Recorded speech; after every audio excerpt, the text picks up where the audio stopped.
In other news, a top general admitted the United States had made a mistake when it launched a drone strike against suspected Islamic State militants in Kabul, killing 10 civilians, including children, instead during the frenzied final days of the U.S. pullout from Afghanistan last month. Take a look.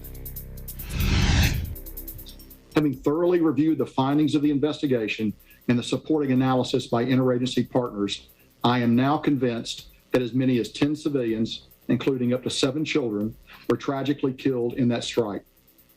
Moreover, we now assess that it is unlikely that the vehicle and those who died were associated with ISIS-K or were a direct threat to U.S. forces.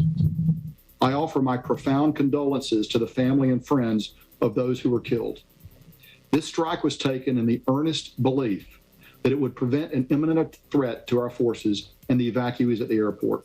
It is further my assessment that the strike team were convinced at the time of the strike that the area was clear of civilians and that they had taken prudent steps in regards to weaponeering the strike to minimize the potential for civilian casualties. Finally, it is my assessment that they did believe, as reported, that there was a secondary explosion. Our investigation now concludes that the strike was a tragic mistake. U.S. Central Command Commander General Kenneth McKenzie said that on August 29, U.S. forces had tracked a white Toyota for 8 hours after seeing it at a site in Kabul that intelligence had identified as a location from which Islamic State operatives were believed to be preparing attacks on the Kabul airport.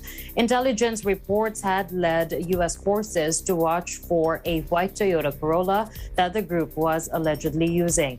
McKenzie defended the U.S. operation as in self-defense strike amid concerns about an attack on the airport in the last days of the chaotic evacuation. U.S. Defense Secretary Lloyd Austin apologized to the relatives of those killed in a statement, saying, "We apologize and we will endeavor to learn from this horrible mistake."